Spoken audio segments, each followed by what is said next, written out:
thought I'd do a video showing the internal workings of this, because there is a piece of dust out. I don't know where it is, so I will try and get the dust out. So anyway, what we're going to do first is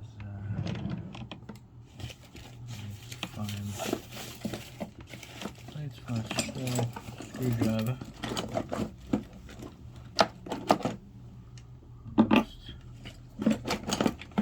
All the crap that's in my door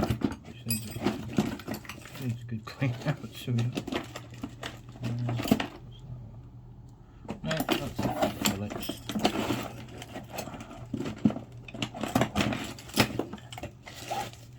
There we go.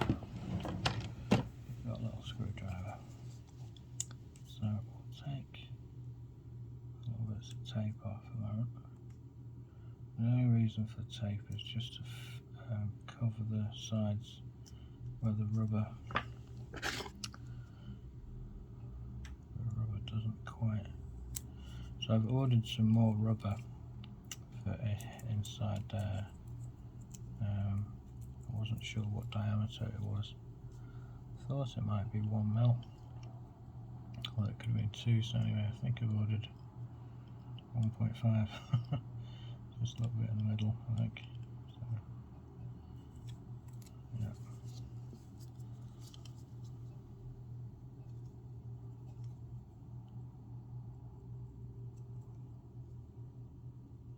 So before we have a look inside, so I guess what I could do is if I removed the rear lens assembly, I can then see whether the dust is inside, still inside the view, in the view of the tube. Oh, what? Oh, I thought the cat was coming to have a look, but he's just changed position so he can watch me.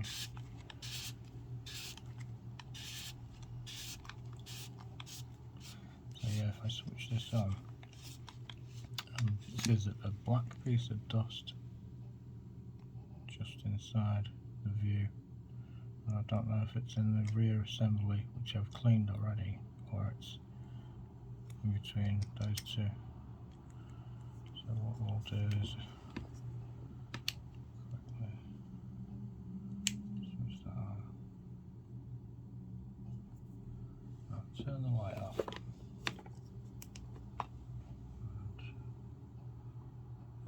I don't know if you can see that there.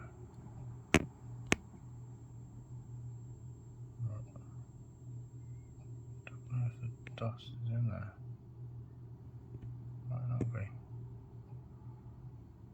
But it could be in the rear assembly, which makes it a little bit more harder, but I guess a little bit easier. So yeah, I got.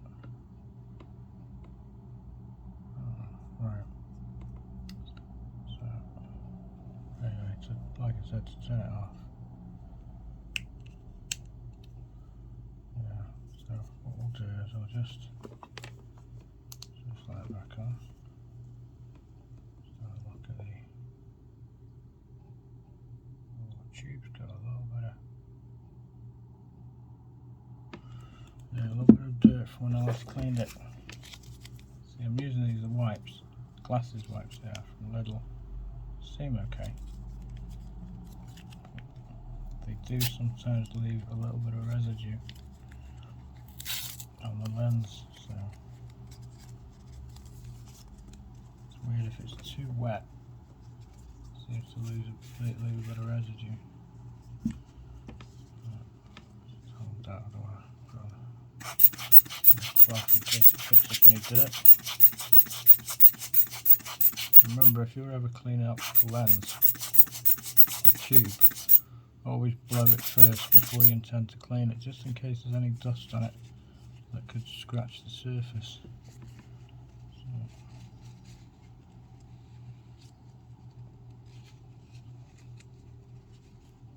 hoping that will get it clean.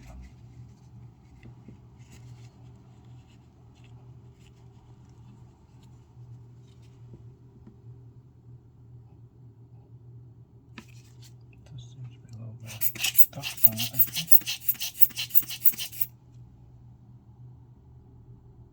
Yeah, still a bit dusty.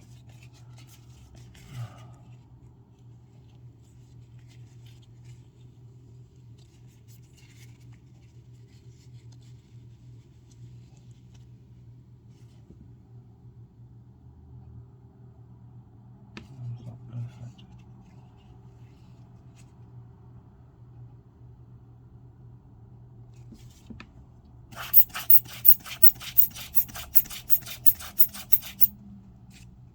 Definitely does leave a little bit of residue right there again. Oh, I think that's actually clean.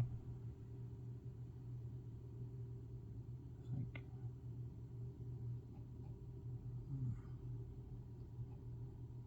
Yeah, it looks pretty good.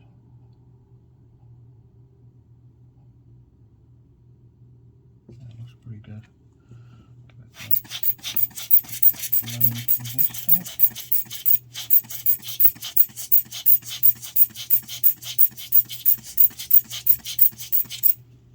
So I might need to take, yeah, I think I just caught the rubber there.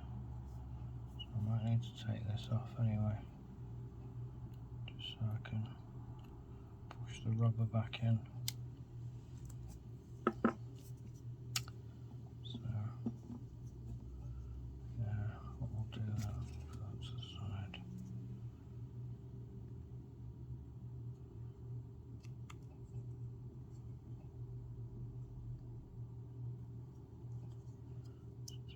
Just turn.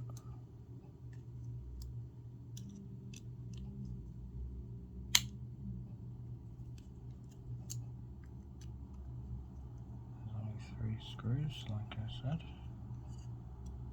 But I have ordered a top quality set of 1mm drills from eBay not long ago, about half an hour ago. So I'm hoping with a decent quality drill I might be able to drill out that 3rd screw and get out the remnants, and then I can get another bolt for it. So try and make this housing as best as I can. Right, so this is basically what it looks like inside.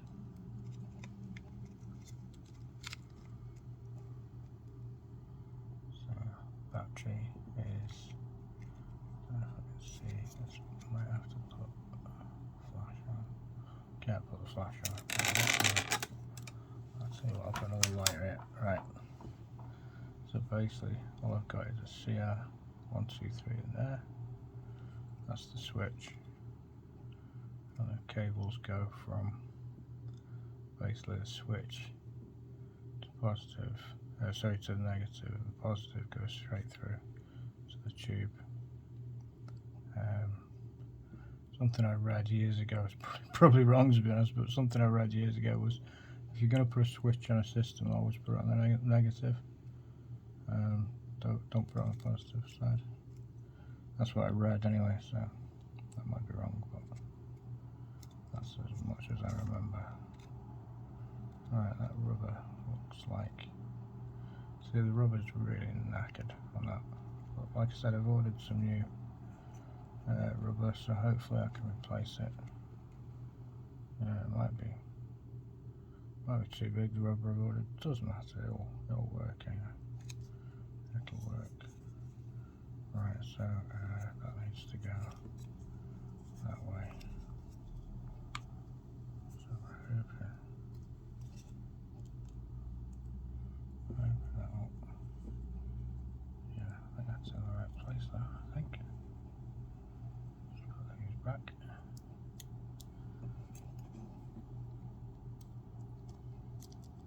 Oh, come on, fiddly fiddly. Jeepers.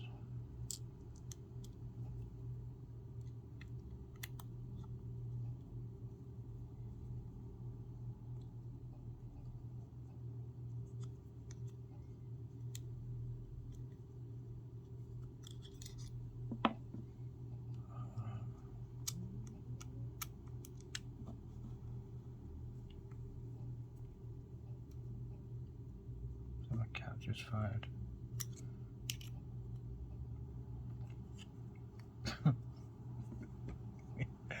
they've been eating tuna all night. Oh hell no. Jesus Christ. Okay, take it off again. Fucking hell. Thought I'd got it right, but never mind. I haven't. Right, try again.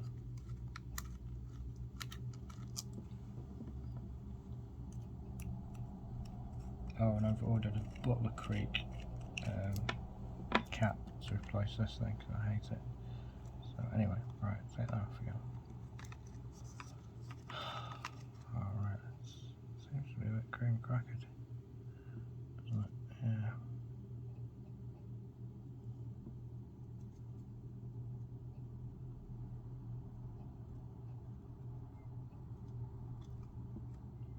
Oh, do you know, fuck it, leave it off. It's knackered anyway. Like I say, I'm going to replace it, so never mind. Right, push that into there. Hopefully I can get it in without pinching it.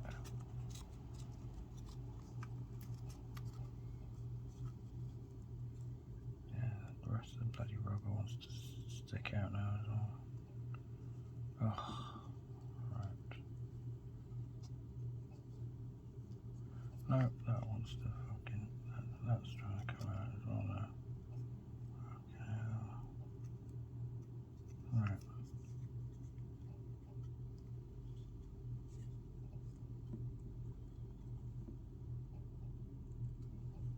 Okay. Apparently Bering Optics make a proper PVS-14 housing too. So there's nothing like this one.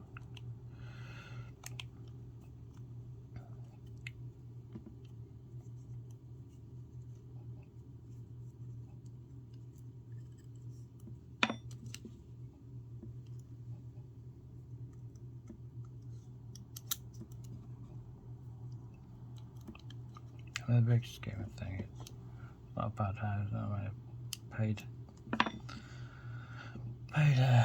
£217 for it, second hand. So you know, the optics are all right. They're, you know, pretty clean. So that's the main thing. I'm gonna at some stage trying to work out the PCB and how the wires go together and whether it still regulates the 1.5 volt battery and ups it to 3 volts, because that would probably help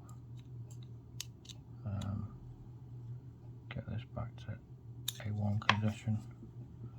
Right, seems alright. Just check I can get my grubby mitts out of the tube. Seems alright. Very tiny bit of dirt on the edge, but I might leave it to us. Unless I might be able to get to it with a cotton bud.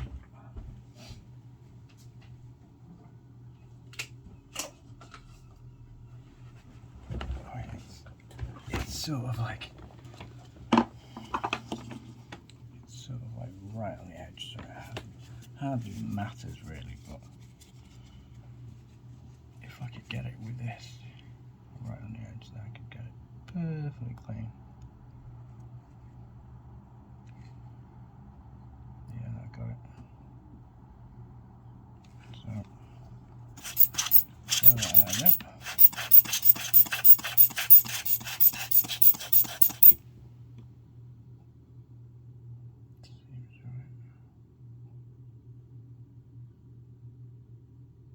Seems clean. Check this again. Problem is, all the light reflections, I never really tell whether this is perfectly clean. Yeah, I might have a bit of dust on it, but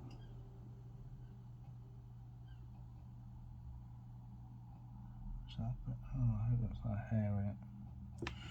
Now what, we'll blow it out.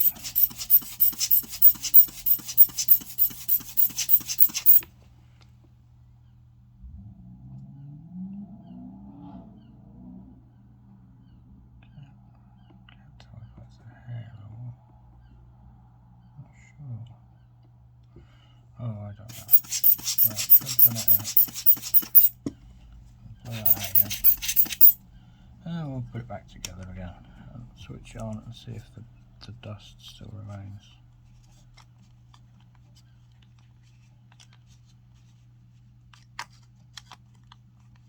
The other way so it clicks in.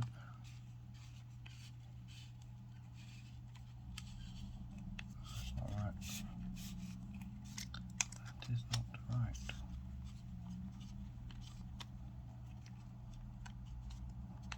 I think that's it. No. Oh, fuck's sake. Right, that's pissing off, that rubber thing. It's getting in the way of my hand. Right.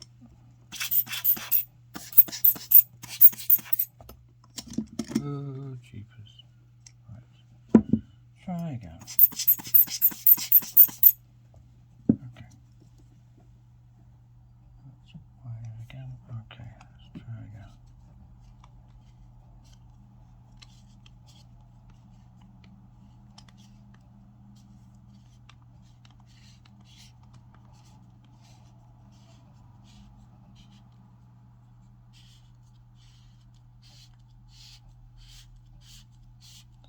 You alright?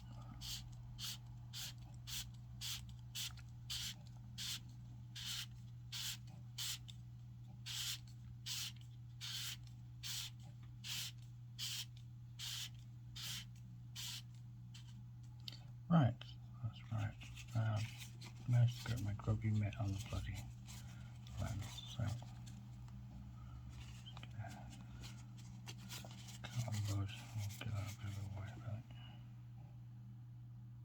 Yeah, it's a bit of a wipe.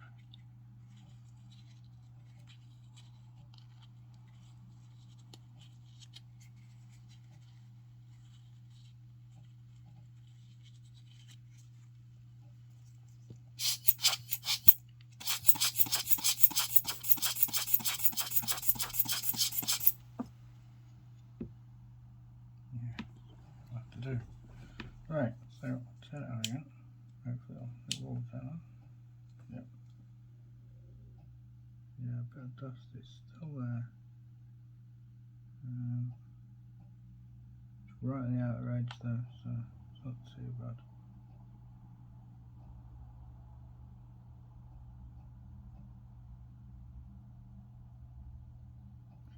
I might leave it though.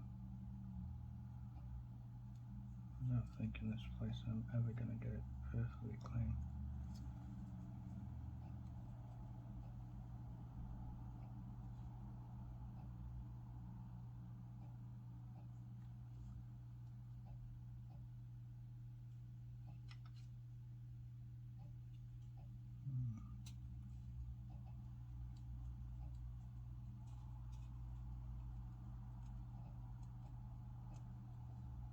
Pretty resolution. I can read everything on the box. I can read everything on that box apart from small writing. So HD infrared waterproof, I can read that.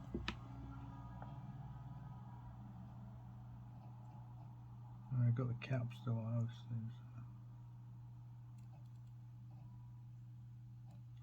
that's pretty clear there. I think it's 1651 font this. So 65 resolution. You know, what is it, lines per millimeter or something. And then 25.4 signal to noise ratio. The weird thing is, outside it actually looks yellow more than green. I've seen that before with some PVS 7 tubes. So, right, does that fit there? Fit that onto that.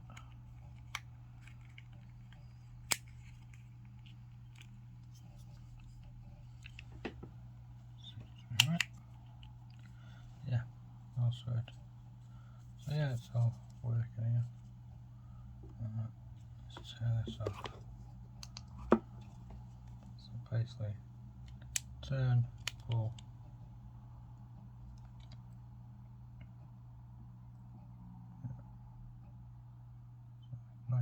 Nice and clear. And then the dot is at the lower left. So sort of like about 7 o'clock or something.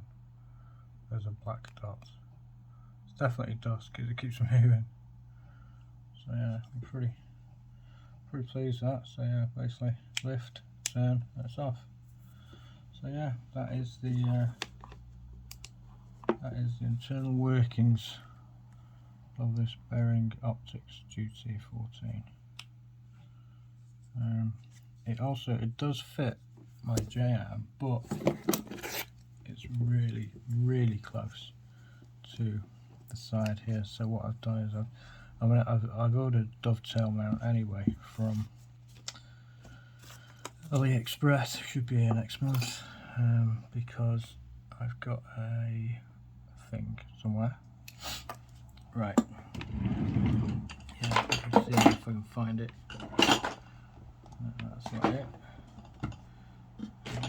Where did I put it? I put it somewhere. You know, like when you put something, you put somewhere, you put it so safe, you can't bloody find it again. Oh, I tell you what, no, it's in here. Right. So basically, I won this. What was it? A WAS DN mount with dovetail from eBay, and I figured, because you can buy conversion kits for the Rhino 1. Now this is Rhino 1 mount with a J-arm on it. So you can buy conversion kits for these, but they're about 130 quid or something like that, maybe more, 150.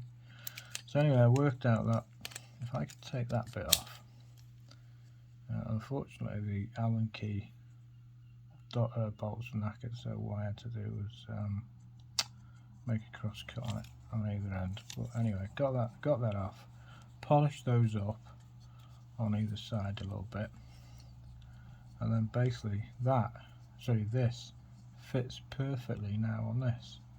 So when I do get a dovetail mount, which is what I've ordered from AliExpress for the GT-14, this will then fit on that, and then the dovetail mount will slot straight in. So for literally £100 or something, I've got a dovetail mount in metal, which is better than 3D printing one. Not that I've got a 3D printer, although I do know somebody who has got one, so they could probably 3D print me one. But anyway, yeah, like I was saying, it does fit on there, but it's extremely close. Right, hold on, I'll screw this up now. Which way am I going? There we go. So yeah, it does fit on there, and what I've done with this as well, I've modified it. Now that you see there is not, it's JB Weld. Basically I've just filled in some holes that I made, just in case the holes sort of change the you know, the strength of the jam. So anyway, what I've done is drilled a couple of holes through and put a couple of little stubby bolts, as you can see on there, and those stubby bolts then fit in this weird sort of arrangement that the GT-14's got. So basically, if I can get it right now, I'll probably get it bloody wrong, but right, that's it. So this is fiddly because it hits that part of the mount, so, but it does fit. It's just a bit fiddly, bloody putting it on. So yeah, that screws into the J-arm. So now, if I get it right, yeah, there we go. That there, yeah, that goes into there. The two bolts then, don't know if you can see. Light. Two bolts then are sitting either side of that plastic because normally the JM will move. So with the plastic in place, basically now the JM doesn't move, which is good. Downside is the body is right next to that bit. I've just shaved it off a little bit, so it does fit my helmet, but it's extremely close to the body. But I'm hoping this dovetail mount I've ordered from AliExpress will solve that. If not, I've ordered a couple of other sort of dovetails, and I can modify one of them to fit this block of aluminium that I cut last night. I mean, if anybody's tried cutting bloody aluminium with a handsaw, a hacksaw, Jesus Christ, it took me about 45 minutes to do that, and I just polished it up on a grinder. So I've got an idea for that. But this, anyway, yeah, it does fit my helmet. It's not the best, but do you know what, needs must, and all that being, I mean, I wouldn't say I'm poor, but I'm sort of, I ain't rich. I certainly ain't middle class. But yeah, you know, it's not bad. I mean, what do I pay?